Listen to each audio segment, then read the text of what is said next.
So if you're trying to test Facebook ads at a low budget and it's for e-commerce or digital products, I'm going to give you a ton of advice on how to set up your creative testing strategy in a way that's conducive to you making the most money. The next 7 minutes is completely raw and uncut advice from myself and my experience spending money on ad accounts that have $0 and zero data flowing through them, all the way up to ad accounts that have spent millions profitably per month. And so I know the layer discrepancies between the different types of accounts. So enjoy the video and I'll talk to you next time. He has set up a campaign, ad set budget optimization, and he's launching it at $30 a day. And his goal is to try and find some winners, right? He said it's been 3 days, we've gotten 3 add to carts but no purchases.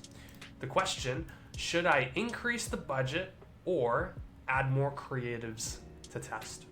And so he's, in this case, trying to build the difference between increasing budget or adding more creatives. In other words, an A/B, which one should I go with?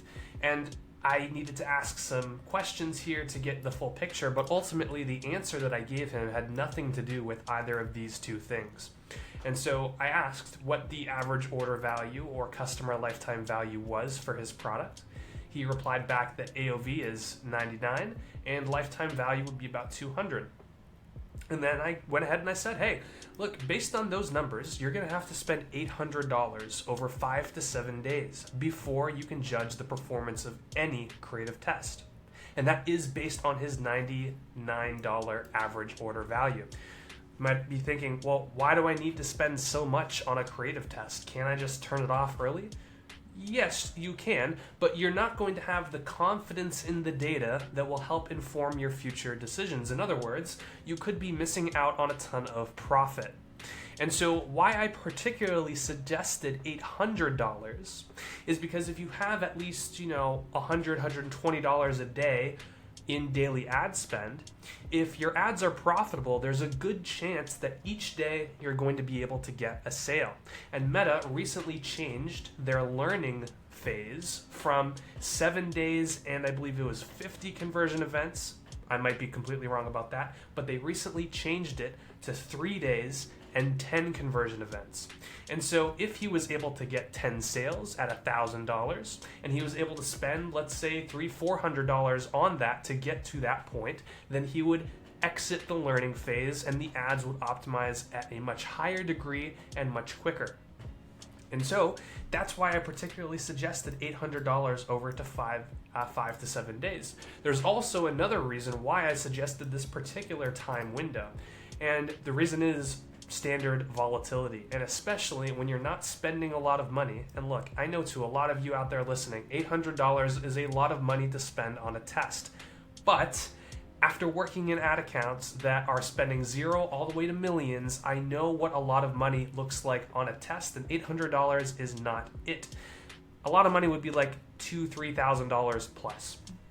And so over 5 to 7 days, we need to expand the horizon that we're looking at averages from. And so for the same reason that we don't want to only let a test run for 24 hours, we also don't want to let it run for only 2 or 3 days, because standard volatility in the platform. One day might be excellent, you'll get 3 purchases, right?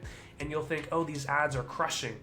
The next day, they could get no purchases. The next day, they can get no purchases. That's what happens when you have a $100 product and you're only spending $100 a day in ad spend. Some days are going to be really good, some days are going to be really bad, and it's going to be very volatile, which means logically that we shouldn't base our decision-making process over a limited time window. And so we need at least 5 to 7 days to be able to accurately assess the performance of our ads. Realistically, he probably needs to spend more like $1,200, but he likely doesn't have the budget, so I'm trying to give something a little bit more realistic. It's a middle ground. He follows it up. He said, great. Should I test with just 3 creatives, or should I add more creatives? And I respond, I said 1 concept per ad set with 3 to 4 variations of that concept and only changing 1 variable. And so if you think about the structure of your ad account, you have your campaign, your ad set, and your ad level. At the ad set level, That's where your ad concept should live. What is an ad concept? It's basically a retention sequence and a call to action put together for a video creative, right? So you record an ad, your full minute and 30 seconds, and the majority of that ad would be the concept. However, when we get to the ad level, we want to test 4 hooks, 3 hooks. And so only changing the one variable, which is the hook, and then having 3 to 4 variations off of that original concept. And it doesn't have to be hooks. It can be header bars at the top of the screen. It could be caption style. It could be sound effects, talent, anything. But we only want to change one variable so that we know exactly what is going to work in the test. In other words, we know the exact reason behind why one ad outperformed another. If we're changing too many things at the same time, it makes it very difficult for us to basically go into the ad account and say, hey, this is the reason why it succeeded. This is the reason why it failed. And if we're changing a ton of variables, that becomes very convoluted and difficult to discern. He said, gotcha. So in this ad set, only experimenting with one variable. And I say with every ad set, not just related to his original test at the top. Okay, I know we just gave you a lot of information. Hopefully it was helpful in some degree or some way. If it was helpful, go ahead and check out my free community. It is the Roundtable hosted on School.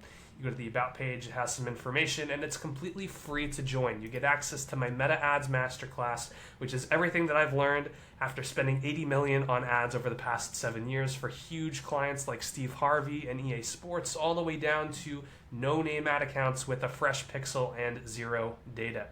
Until next time.